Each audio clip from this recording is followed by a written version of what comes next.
Johnny Dollar. My name is Bartley, Mr. Dollar. Tom Bartley. Mid-States Industrial Insurance Company here in Des Moines. What can I do for you, Mr. Bartley? Case Paper Products Company. One of our pretty important clients. It looks like somebody's trying to blow them off the map. Blow them off the map? Explosions and fires in a couple of their chain of warehouses. Oh? Yes. That have so far cost us over $120,000. And if they have any more of them, or if their main plant here in Des Moines gets hit... I see what you mean. Okay, Mr. Bartley. If I get any kind of break on plane schedules, I'll see you sometime late this afternoon.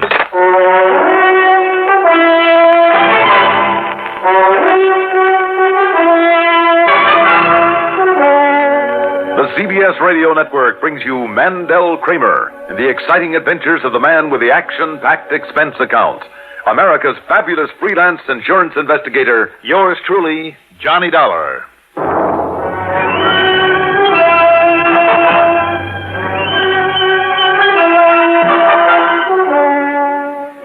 Expense account submitted by Special Investigator Johnny Dollar to Mid-States Industrial Insurance Company, Des Moines office. Following is an account of expenses incurred during my investigation of the case of trouble matter.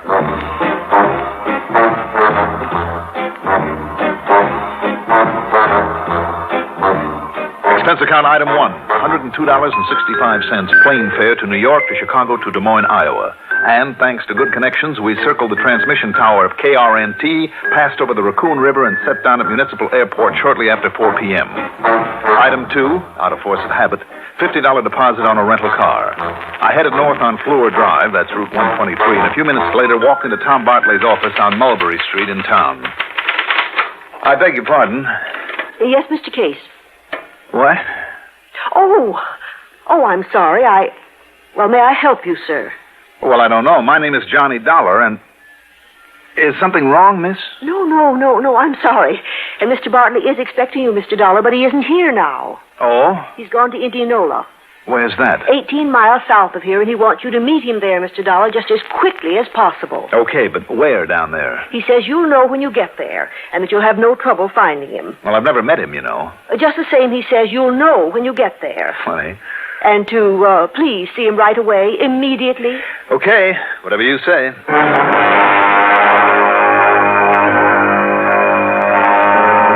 Indianola's a little town, about 7,000. And that secretary was right. I had no trouble at all finding Tom Bartley, much less his reason for being there. A thick pall of smoke hung over the place. It came from the smoldering remains of a big building just a block off Highway 69 near the edge of the South River. A sign at one edge of the property said the building had belonged to Case Paper Products Company. I pulled up next to a group of firemen who were busy with a hose killing the last of the hot spots.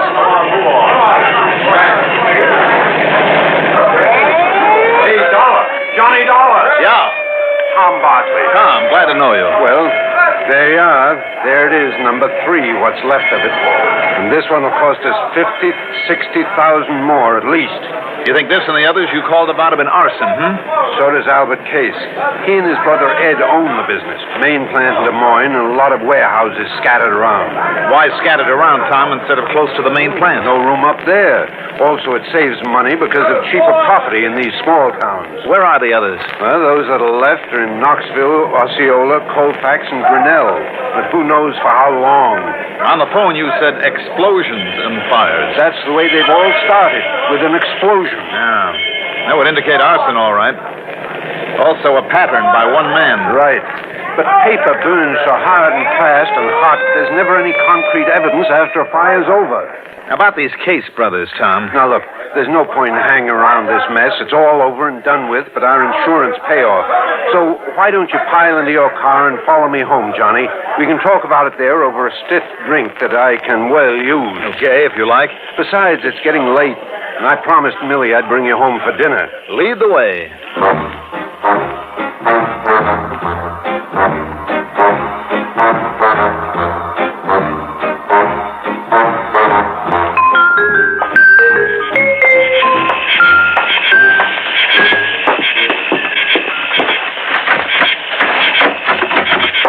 Hi, Millie, we're home. Attractive place you have here, Tom. Thanks. We like it. Oh, hi, darling. Have a busy day at the...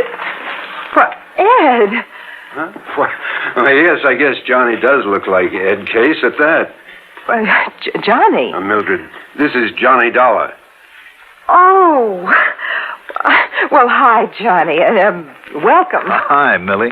Now, you two can go in there and relax, and I'll bring you a drink. Scotch and soda, all right, Johnny? It's what Tom always drinks. Oh, that'll suit me fine. Sit down, Johnny. Make yourself comfortable. Thanks, Tom. Mighty attractive little wife you have there. Millie used to be a singer and dancer in a sister act. Oh? Now, about the case, brothers, Tom. Well, Albert actually runs the business. Ed just shares the profits. Kind of a black sheep of the family, I've heard. I see. Here we are, boys. One for you, Johnny. One for you, darling. And one for me. Well, thank you, ma'am. Well, to the gods and goddesses and us. A drink to that. Oh, Tom, darling. Yeah? Before I forget, Albert Case promised to drop in. Good. I want Johnny to meet As him. a matter of fact, he ought to be here right now. He only lives a few blocks away. He's been up in the town of Madrid, Johnny, cleaning up after a previous fire so he can sell the property. You mean he's planning to just pocket the insurance money? I guess so. Incidentally, he himself discovered that fire. He did, hmm? Tom, tell me, how has business been with the Case brothers lately? Well, not so good, I guess, but then that's true of a lot. Now, wait a minute, Johnny. Possibility, isn't it? But Albert Case burned down his own... Oh, now, listen, you don't know him. I know, but maybe you don't either, Tom. At least as well as you think you do. Oh, no, Johnny, you're wrong in what you're thinking. Why, I've known Al Case for years. I've known him well. Mm-hmm. What about his brother Ed, the black sheep? Well, now, Ed, of course, is a different... Oh, excuse me a minute. Hello? Tom, this is Albert Case. It's Al, Johnny. Come listen. Right. Tom, Yes, Al? I told you those fires were set. All of them. I know you did. Well, I have proof. You have, huh? Then we'll be right over. No. What? No, you mustn't come here. And I mustn't stay here. What? What do you mean? Because I... Hello? Hello? Al! I don't get it. Do you know where he lives, Tom? Well, sure, but why did he hang Come up? on, let's go.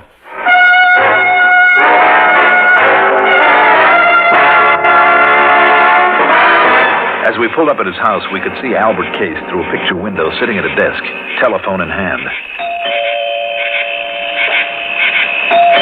Hey, Al, we're here. Darling, can't you see he's on the phone I in know, there? but he acts as though he doesn't even hear us. Wait, Tom.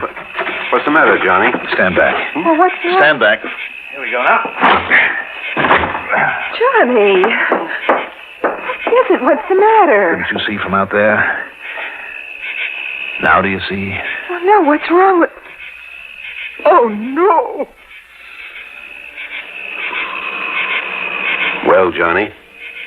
That's for the forehead, Tom. Looks like it was done by a .38.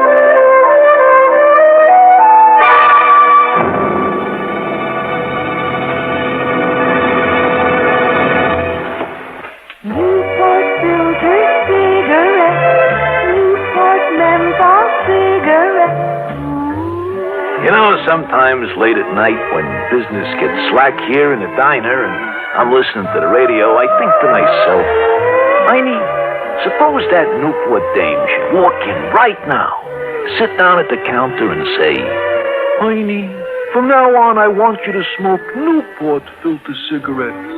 You know they have the soothing coolness of menthol, a hint of mint and wonderful rich tobacco. It's that exclusive, pleasant smoking combination that makes Newport more refreshing to begin with, more refreshing all the way. Will you do this for me, Einie? Lady, I'd say, take the place. The whole joint, the steam table, the coffee maker, it's all yours. I'm a Newport smoker forever.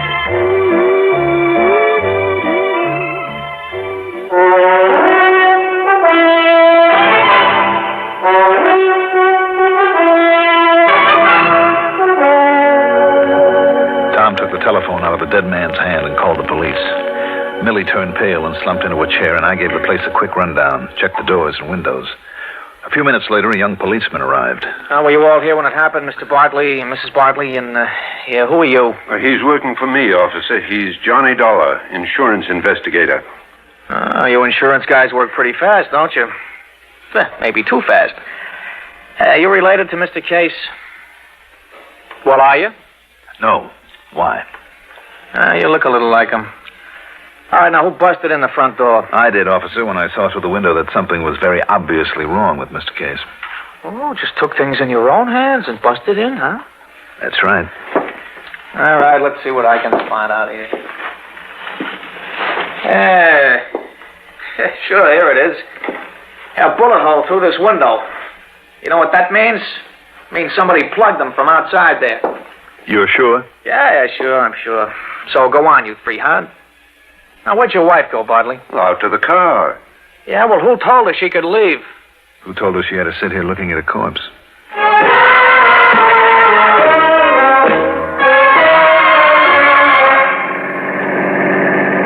He wasn't shot by somebody standing outside, Johnny? Well, how do you know? I saw that bullet hole in the window, too. Yeah? But there were no particles of glass on the inside of the sill. But there were on the outside? That's right. So the shot was fired inside by somebody that Albert Case let in or who had normal access to the house. Remember when Albert's phoning to you was cut off? Yes. Because somebody was there and had to stop him from talking about his proof of arson or from naming the arsonist. Was Albert married? No. Oh. So his death means that his brother Ed would own the business now. Yes, I guess so. Where does he live? It's in the town of Grinnell, the other side of Colfax. Both those towns have warehouses in them, right? Yes, that's right. Now, wait a minute. I'll pick up my rental car at your house and take off. For where? Grinnell, by way of Colfax.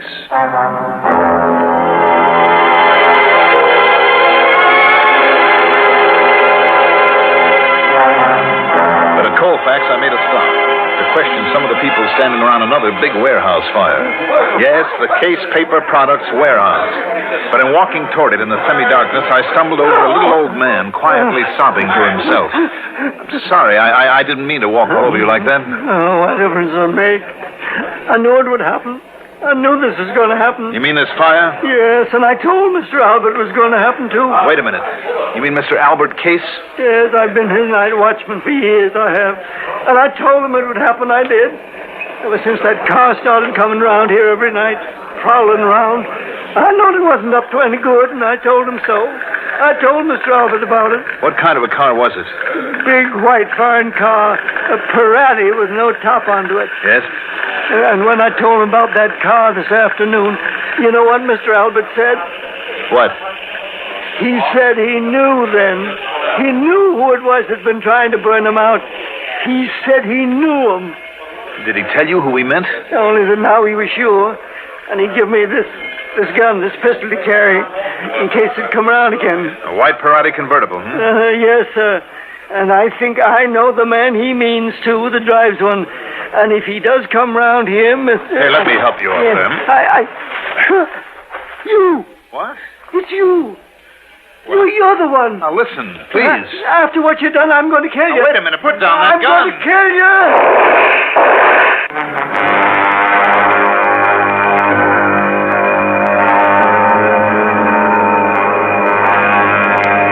Thank goodness it was a bad shot. There was no point hanging around to explain things to the fireman. I grabbed his gun and took off. Pete thought that I was someone else. Millie Bartley had, too.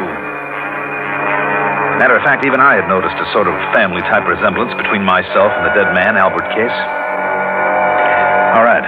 I'd hoped to make the rest of the trip in something under legal time, but after having the fuel pump of my car conk out on me, then spending literally hours at an all-night service station getting a new one, incidentally, that's item 3, 1580, the sun was up by the time I got to Grinnell.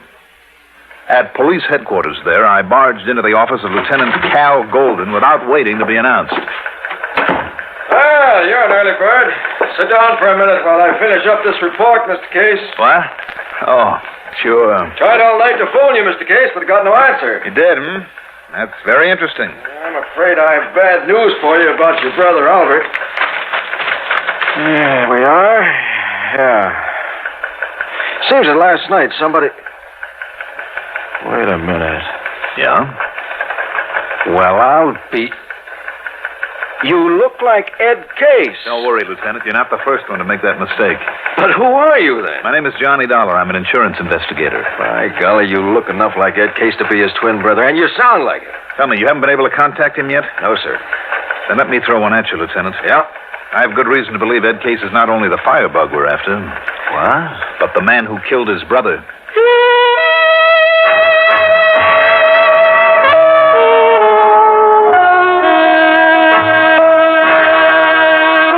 It took a little convincing, but the lieutenant finally agreed to put out an APB on Ed Case. And he gave me Ed's address, 1217 LaCroix Place. There was no answer to the doorbell there, so I went to the house next door. Yes?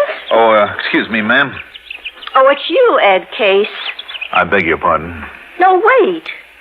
You're not Ed Case. You're somebody else. That's right, ma'am. My name is Dollar. Oh, I'm sorry. I should have known because of your car. That's right. He drives a white one, doesn't he? Yes, just one of them fancy foreign things with the top down all the time. Mhm. Like the one that he gave to that blonde hussy that comes around to see him all the time. A blonde, ma'am? Comes up from Des Moines all the time, in and out of that house of his like she belonged there. It's disgusting. From Des Moines, did you say? If there's anything I don't like, it's a little blonde with green eyes and one of those olive type of complexions they don't deserve Thank to you, have. ma'am. Thank you very much.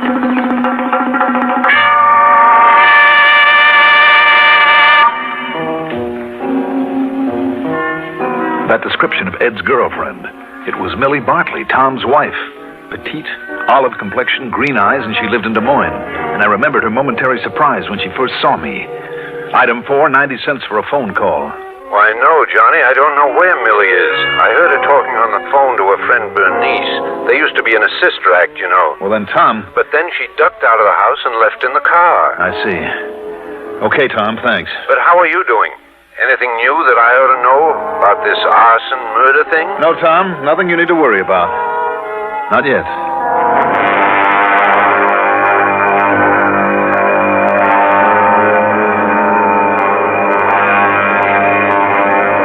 I drove back to LaCroix Place, parked a block away, and walked to 1217. There was no answer again, so I went around to the back door, slipped the lock with a business card, and walked in, leaving it open for a possible quick exit. That was a mistake, because a couple of minutes later, as I rounded a corner to the living room, I felt the barrel of a gun in my back. Oh, so you're out of town, huh? Well, now I know different. Now, wait a minute. Don't move, Eddie boy. Trying to stall on that $5,000 you owe me won't work. You think I'm Ed Case? What do you mean, think? Now, listen, You know what happens when you try and stall me, Eddie?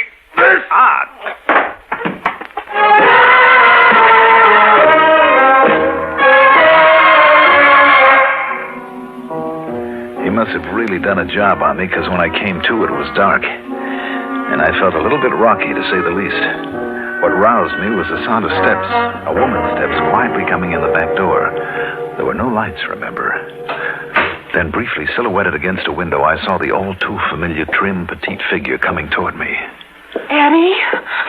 Oh, no, you're hurt. Oh, honey, you're hurt. What happened? Oh, you don't know. Oh, yeah, with Louie getting even because you didn't pay him soon enough for that last fire. Oh, here, Eddie, let me turn on the lights and help No, you. just let me rest a minute. Oh, I knew that was him I passed on the highway. Why did you come over here from Des Moines? To make sure you'd play dumb when the cops told you about poor dear old Albert getting knocked off. Why did you come here to the house? Because I hoped that you'd come here, I guess. Oh, you should have waited until I could get up the money to pay Louie. You mean for killing Albert, too? Huh? Yeah. I mean, no. You killed Albert. I saw you from the outside in the car. Yeah, you'd swear to that, wouldn't you? Eddie, what a thing to say. You sound like you don't trust me. Look, we're in this thing together. And whose idea was it to knock off Albert? Well, like I told you had to, because he was getting wise to you about the fires. You had it figured out that way right from the beginning, didn't you? Baby, now look. First, burn up the warehouses, collect the insurance on them. Well, sure. Then get Al out of the way so you and I would have it all. Well, yeah, that's right. Eddie, what are you talking this way for? I don't understand you. I wish to heaven I didn't understand you, Millie. Millie? Come on, let's turn on the lights in here. Eddie, you're not Eddie. Who are you? Don't try to kid me, Millie. Wait a minute. Who are you? Oh, you're the dick. That insurance investigator Millie told me about, Johnny Dollar. Let me out of here. Sorry, I'm baby. going, Millie. You're going to stay right here. Millie Barkley's sister Bernice. Oh, well. Sister. Yes. On account of we looked alike, we did a sister act once before she married that Bartley guy. Will you let me go? Not a chance, Bernice. Let me go! I think maybe you better, Dollar. What? Eddie. Yeah, me, Eddie. Don't move, Dollar. Get his gun, Bernice. Take his gun away. Yeah, sure, Eddie. Here it is. Ed Case, That's right. I guess maybe we do look like each other, don't we? It fooled Bernice, Eddie. Before I put the lights on, she told me everything. Eddie, don't believe him. It's a lie. No, it isn't, baby. I heard. But listen, I thought he was you. Don't you understand? I thought he was you. Why'd you drive on over here anyway? Because Millie told me Dollar was coming You been here. shooting up your mouth to Millie, too? I could tell she was getting wise about the fire. You told her. No, Eddie, honest. But she was my friend. She thought maybe she could help me out of this mess. Yeah, you're too late, Bernice. Eddie, what are you going to do? I'm going to get rid of the both of you. No. And figure out some way to shut up Louie. But you two are first. Eddie. You'll never get away with this, Eddie. No, even when I use this gun of yours to knock you off? Eddie, please, you're drunk or you're crazy or something. What, crazy? To save my own life, to keep you and Louie and Dollar here from putting a noose around my neck? It's there already, Eddie, and you know it. Shut up. It won't be after I kill you. Eddie, please, That's please. going to be right now. Wait a minute. Who's that? The cops. It must be the cops. Oh, yeah? Well, if it is, you wait here. You wait. Ah, no, you don't. You should have turned toward that door. Out of my way. Oh, Eddie, you hit me. Now, you, Dollar. Wrong, Eddie. You may have killed her, but you're not going to...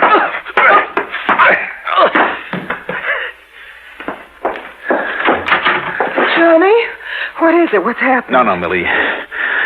Don't go in there. Bernice? Yes. Eddie killed her. I'm sorry. She was my friend. I'm sorry, Millie. Where's Tom? I came alone, Johnny. Why? When I talked to Bernice on the phone, I knew I could tell that your suspicion of Eddie was right. And I hoped that somehow I could help her. Maybe you better call Tom and tell him where you are and what's happened.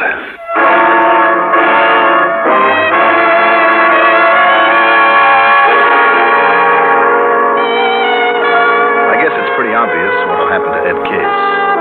Now it's 2 murders against him. As for the insurance and the estate, Iowa law will have to take care of that.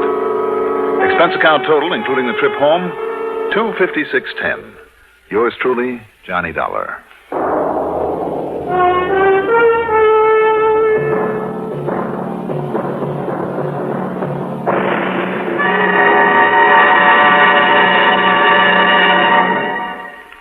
Now, here is our star to tell you about next week's story. Next week, a story with a twist that will surprise you as much as it did me.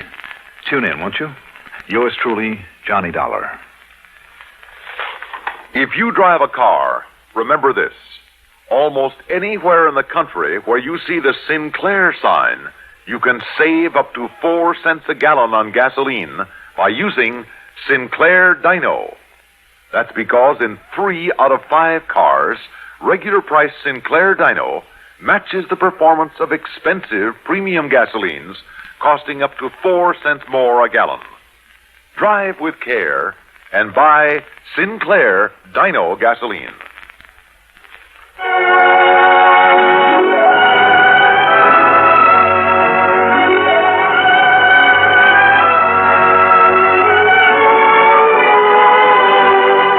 Yours truly, Johnny Dollar, is written by Jack Johnstone, produced and directed by Fred Hendrickson. Johnny Dollar is played by Mandel Kramer. Also featured in our cast were John Seymour, Abby Lewis, Terry Keane, Edgar Staley, Jack Grimes, Jim Stevens, and Gilbert Mack. Music supervision by Ethel Huber. Sound patterns by Walter Otto. Technical direction by Fred Cusick. Be sure to join us next week, same time, same station, for another exciting story of yours truly, Johnny Dollar. This is Stuart Metz speaking. Hear the Dean of Newscasters, Lowell Thomas, weeknights on the CBS Radio Network. CBS for Durham, WDNC. It's 6:34. When the headache strikes, headache tension builds up. You feel terrible. You become irritable. When this happens, here's what you should do. Take Standback powders or tablets. The secret of Standback's effectiveness is its combination formula of several medically proven pain-relieving ingredients in one easy-to-take dose. A combination of ingredients that brings you comforting relief from pain.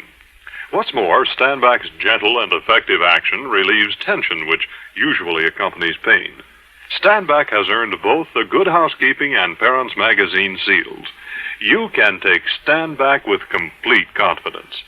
For pains of headache, neuralgia, muscular aches, and cold discomforts, test Standback against any other preparation you've ever used. See for yourself how fast, yet how gently, Standback gives comforting relief. Just trade your headache for a smile. Snap back with Standback, tablets or powders.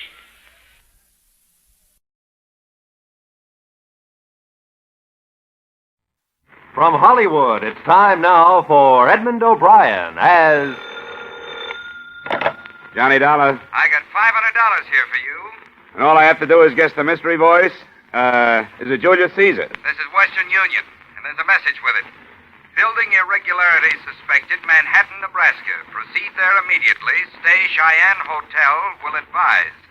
Regards, Paul McGraw, Chief Investigator, Great Chesapeake Fidelity and Insurance Guarantee. Okay, thanks. Sounds like you're in for some real fun, Mr. Dollar. I am? During the war, I was stationed near Manhattan, Nebraska. Good town? Good town. It made a Texas Army camp look like the promised land.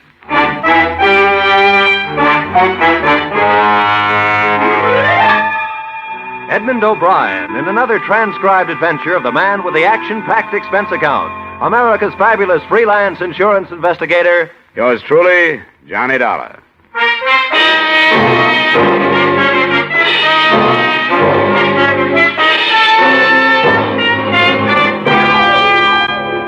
Expense account submitted by Special Investigator Johnny Dollar to Mr. Paul McGraw, Chief Investigator, Great Chesapeake Fidelity and Insurance Guarantee, Hartford, Connecticut. The following is an account of expenditures incurred during investigation conducted on behalf of your company, or the story of the Big Red Schoolhouse.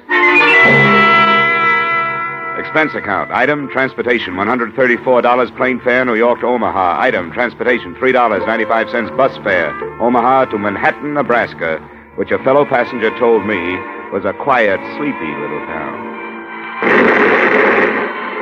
But which seemed to be celebrating Rip Van Winkle Day as I stepped off the bus. Nobody was walking and everybody was running. I followed the crowd in the general direction of the excitement. 2 blocks north of the main street, the fire crews were hard at work playing the hoses on what was very shortly not going to be the new high school building. And that's where a little man with black curly hair introduced himself. I am Paco Gonzalez. I carry those bricks myself. Watch fine new school grow up under my own hand. What's the matter? How come these buildings I worked so hard on for 16 months goes down in 16 minutes, huh? I ask you, mister, how come these... Oh, now, calm down. What are you talking about, you?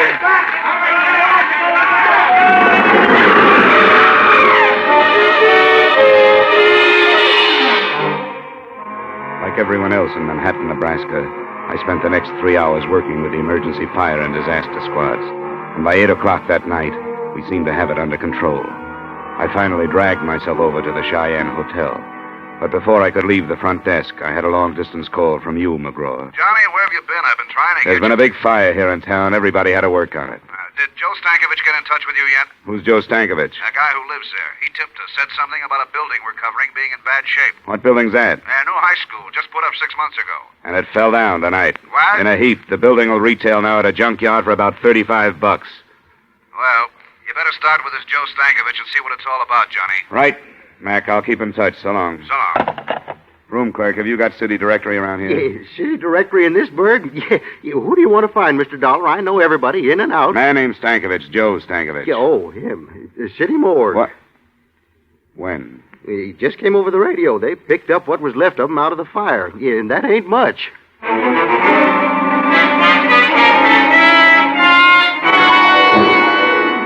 Joe Stankovich had no survivors and no close friends. He lived in the basement of the school and kept to himself. That was all I found out about him after asking questions around town for an hour or so. About 11 o'clock, I started back to the hotel. Turning a corner by an alley, 2 men in dark clothes were holding a third man in a tweed suit. The fourth man was giving him everything. Hey! Hey! When I came up, the three men scattered like burglars. The man they were beating pitched forward, and I caught him before he fell. You need some help, mister. Everybody needs help. But let me tell you who I am before you help me. Maybe you won't want to. All right, who are you? Bill Garrett. Yeah? You don't live here, do you? No, I just got in town this morning. I was the architect on that school. Well, don't you understand, Samaritan? Don't you see? Those three men were a group of citizens. Their kids could have been in that school when it caught fire and collapsed. And I'm afraid they feel that I don't design especially strong buildings. His office address was in his billfold. I hailed a cab and took him over there, after stopping by a drugstore for bandages, iodine, and something to take off the chill. While I was patching him up, I remembered how he'd stood there without a sound while they did that to him. When he came around, I told him who I was and what I was doing there.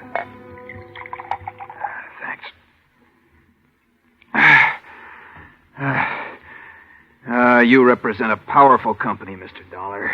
But you're wasting time. You'll learn nothing from anyone in this town. I kind of thought you might tell me something, Garrett. Yeah, of course. I could tell you every delicious scandal that's happened here for the past 30 years. Every exquisite depravity and violation of the sanctity of human intelligence. Oh, no, I mean about the school building. Well, I can tell you there wasn't any reason for those boilers to be fired today.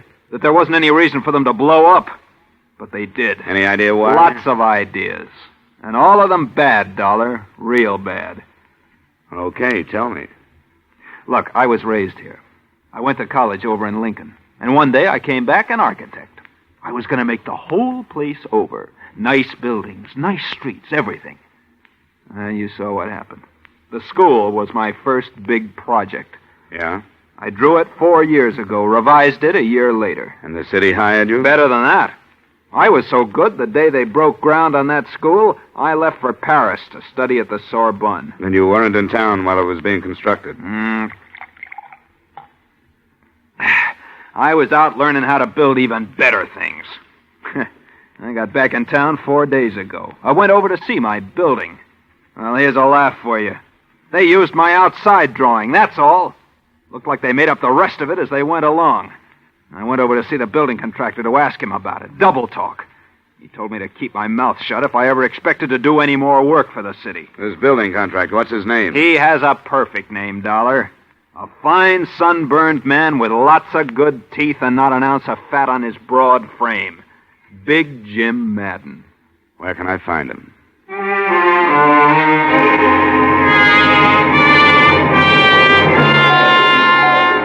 20 or 30 irate citizens of Manhattan had already gathered outside Jim Madden's home, with the 10 uniformed men from the local sheriff's office forming a half-moon circle across the close-clipped lawns, as well as the 2 standing guard over the yellow convertible in the driveway, meant there'd be no kind of beating up around there. My identification card got me inside, where I waited around in a den that was stocked with good liquor and good leather chairs.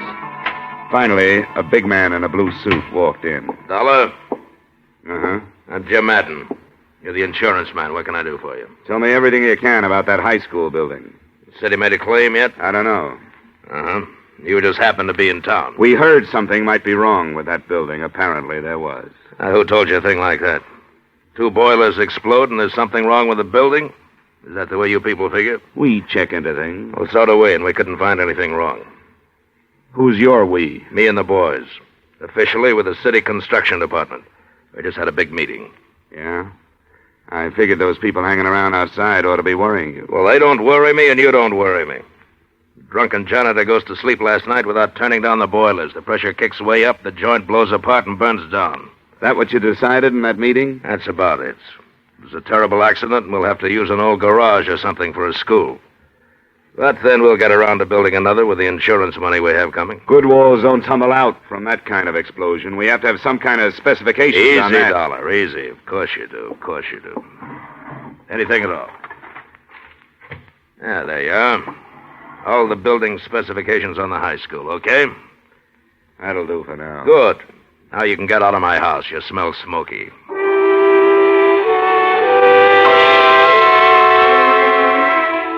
There were 50 pages of specifications on that building materials used in the construction of the school. They looked all right. They also looked as if they could have been forgeries. I tried to get hold of Bill Garrett, but he didn't answer his phone. Then I noticed an inspection receipt at the back of the folder. It was signed by the local building inspector, a man named Mike DeGuerra. You stay up late, whoever you are, but come on in anyway. The woman standing in the doorway was tall and blonde and smoking a longer than you can buy cigarette that went with the black filmy thing she was wearing. You say your name's Johnny Dollar and you want to talk to Mike, huh? I'm Vivian DeGuerra, and Mike isn't home just now, but you can wait for him and talk to me. I'm not bad company. Would a drink help? Help what? Whatever's wrong with you. You look tired. It might, but I'd rather not. I just came by to talk to your husband. You said that. What do you want to talk to him about? Business. At 1 in the morning? Look, you probably missed your dinner tonight, and you've been getting all your nourishment out of a bottle. And you're kind of afraid Mike will walk in? No, Mike DeGuerra won't walk in. He's already walked out. And you're feeling kind of sorry for yourself. Why, I didn't... A man, if he lives in a place, is an ashtray or a picture or yesterday's sports section lying around the front room. There's nothing like that in this room. And if I walked over to that closet 10 to 1, I wouldn't find any of his clothes. Come on, tell me. When did he lamb out of town? Stop, you're hurting my arm. Come on, when? 3 months ago. Get out of here. Why? Where is he? Find him and ask him. You're the detective.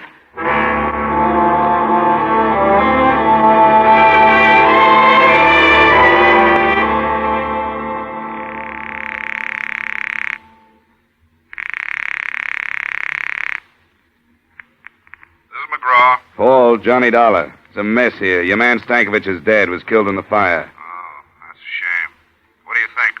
Well, political wraparound. The school was a fix on something or other, dough somewhere, the town sewed up tight, all kinds mixed up in it, somewhere. Yeah, that kind of thing, huh? Well, stay where you are, Johnny. I'm sending you 8 men. If they want to play that way, we'll play that way. Get to the bottom of this. 3 seconds after I hung up the phone, I found out how much of a mess it really was. That's when my hotel door opened and a man lurched across the room toward me.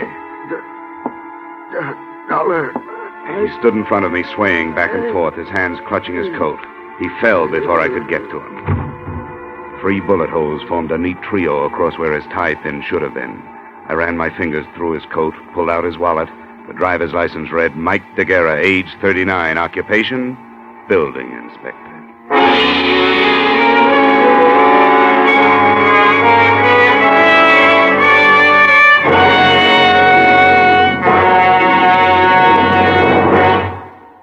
In just a moment, we will return to the second act of yours truly, Johnny Dollar. But first, the king of the cowboys, Gene Autry, will be riding the CBS range again this Saturday night. And Gene will be singing 2 of your favorites, Funny Little Bunny and Home on the Range. This Saturday, CBS also will take you on another trip with Vaughn Monroe's Caravan. You can hear them both every Saturday night on most of these same CBS stations. Vaughn Monroe and Gene Autry. Now, with our star, Edmund O'Brien, we return to the second act of yours truly, Johnny Dollar.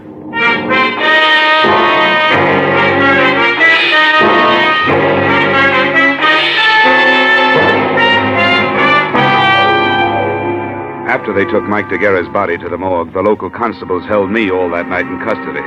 Several Cheyenne hotel employees, finding nothing better to do for excitement, finally showed up to certify that DeGuerra had come into the hotel already shot up. So I was clean, and they let me leave a little after dawn. When I got back to my room, Paul McGraw's contingent of operatives had already arrived. There was Ralph Haycraft from Continental, Carl Royal, Chip Hannigan, who handled the St. Louis diamond heist, Patty Phillips from Detroit, Rocky Andresano, reliable Jerry Cotte, Tip Miller, Rod Cornile, and a guy who saved my life once in Denver, K.G. Peterson. Johnny, how are you? Hi, fine. Hey, how's everybody, huh? Chip, Patty, Ralph, good to see you. Chesapeake certainly spreading the dough around. What's the scoop, Johnny? This is a big one. It's going to take all of us. Now, if you'll sit down, I'll go over it for you.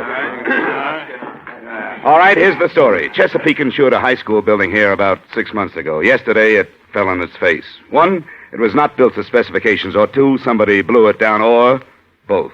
In any case, we don't pay off. But we have to prove our case.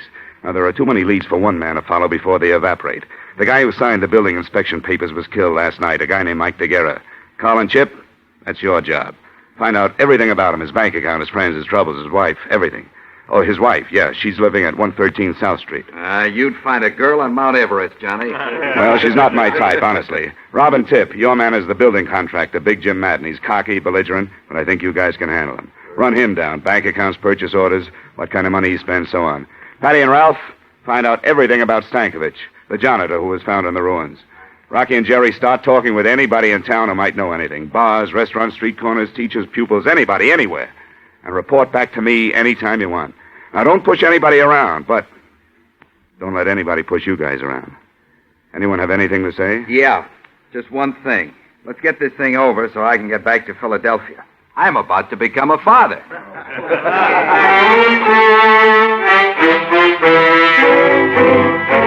I thought I'd sit back a while and see what kind of birds were flushed up from the dusty meadows of Manhattan, Nebraska.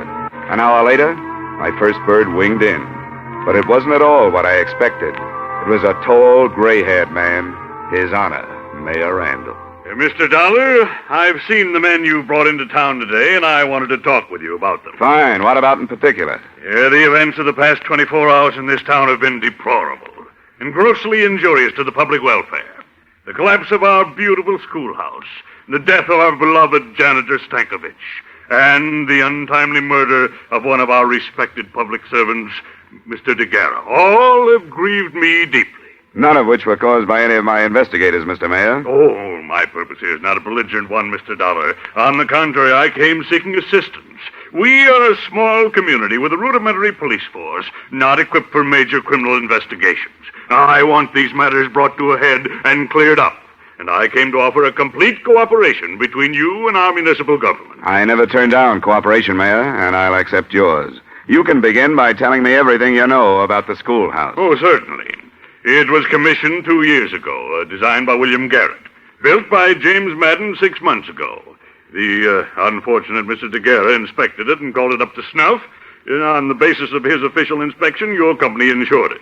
I had no idea until yesterday that it was an unsafe building. Was DeGuerra reliable? I know nothing about his personal life, Mr. Dollar, but in his job he was competent and above reproach. He couldn't have been competent if he approved an unsafe building. Yes, I wondered about that myself, but I'm not prepared at the moment with an answer. Where are the purchase orders for the materials used in that building? Purchase orders? Yeah. Purchase orders. I can't seem to recall. Well, they were undoubtedly destroyed along with other useless paper matters that were accumulated from the construction work. Material purchase orders are never useless when the building falls down afterwards. If you find them, I'd like to be invited in. Well, I will certainly look for them, Mr. Dollar. I want to cooperate with you in every way. I'm sure you do, and you'll hear from me when I need something.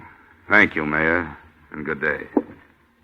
Oh, by the way, the city council will, of course, have to file an immediate claim with your company. We take the bitter with the sweet. I pondered his statement for a while and got nowhere. There are mayors and mayors, and this one was of the old school, full of cliches and overblown rhetoric and nothing else. In a little while, calls began coming in from the men. Chip reported that during the building construction, Mike DeGuerra had made 4 deposits of $5,000 each in the bank. His salary was $7,500 a year. I thought another talk with Mrs. DeGuerra was in order and made for her house. She answered the door with tears in her eyes, a black lace handkerchief, and a black dress. It was tight, satin, and low cut. Not exactly Emily Post for mourning, but it was black. Oh, Mr. Dollar, I'm glad you came. I'm so unhappy and lost. I can see. May I come in? Why not? Is there anything special you want, Mr. Dollar? I'm sorry to cut in on your hour of bereavement, Mrs. DeGuerra, but under the circumstances, I know. I'm not sure I can help you any. I'm so broken up. If you're not careful, you might drown in those tears. You cheap gumshoe. You dropped your act. Well, don't bother to pick it up. And that dance hall dress and shoes. Is that what you thought was expected of you? Look, this setup creaks from top to bottom. Come on now. Your late husband made $7,500 a year and deposited $20,000 in 6 months. Does that figure? I don't know anything about his money. All I know is the bank told me he only had $300 left. What did he do with it? What do you think? He spent it on other women. And why the tragic act? Not very good at it, am I? Not the best?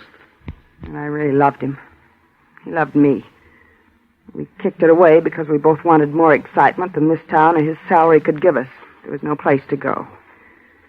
We just didn't get along. He was out spending his money on other women, being a big shot. I can't blame him, though. I helped make him do it. What about the money? He got it for falsifying the school inspection papers, didn't he? Well, he didn't get it inventing the telephone. Who gave it to him? I don't know. Well, who do you think killed him? And why? I don't know that either.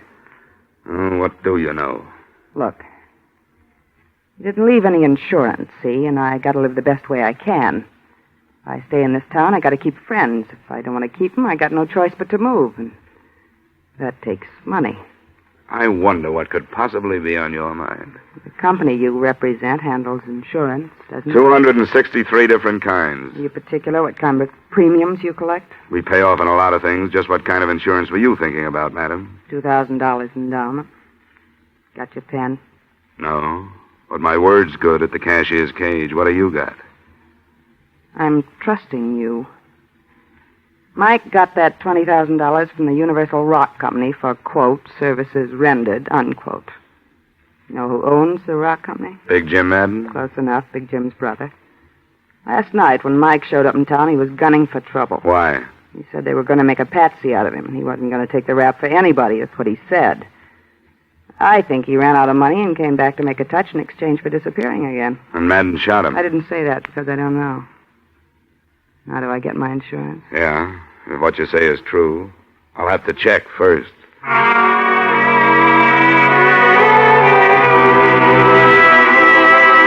finally tore myself away from the grieving widow and headed back for the hotel in case any of the boys called. On my way down Main Street, getting the worst end of the local stairs, someone with a wrinkled coat and bourbon on his breath stepped out of a doorway and stopped me. Bill Garrett, the architect. Dollar? Yeah, Garrett, what is it? I finally got up courage enough to do something decent. Decent for me, anyway.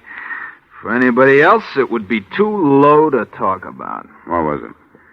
Well, I'm not much of a lawyer, but they say there's a statute in the books that says a private citizen may commit a crime to prevent a greater crime from being committed and still go free. Is that right? Most states have it. I suppose Nebraska does, too. Well, I committed a crime. I'm a Fagin, that's what I am. So long, Garrett. I'm busy. Oh, now, Johnny, wait a minute. Now, just written on the head of a pin, it goes this way. I had a secretary in the mayor's office steal something from his private file. Here. The purchase orders for our humble contribution to ageless architecture, the Little Red Schoolhouse. Signed by no other spotless member of our model community than James G. Madden.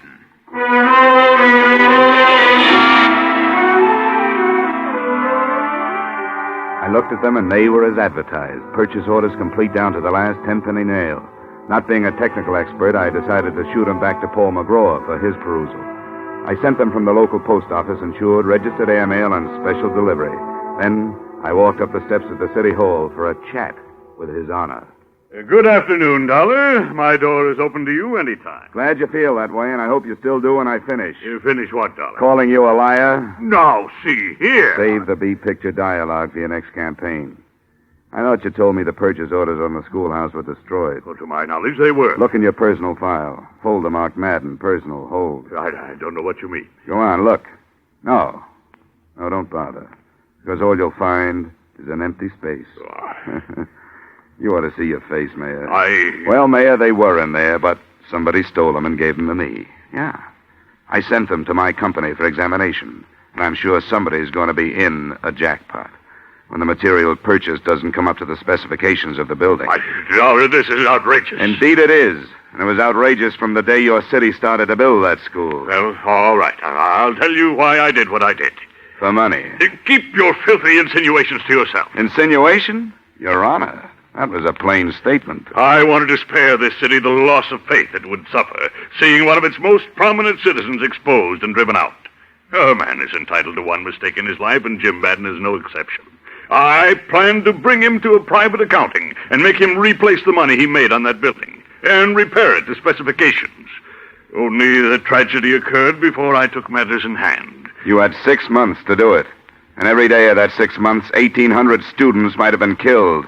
And one man was killed. No one knows that better than I. But once having decided on this course of action, I didn't know how to go about rectifying things. My intentions were good, but they went astray in the interests of humanity and brotherhood. Mayor Randall, you are as full of wind as a Chicago street. You are not only windy, you're corny, stupid, careless, and you're criminal. On the strength of what you told me here, my company will never pay that claim. Dollar, I was trapped. Look, I'm going to pick up Madden right now, and Randall, I suggest that you give yourself up to your own police chief. before I have him do it for me.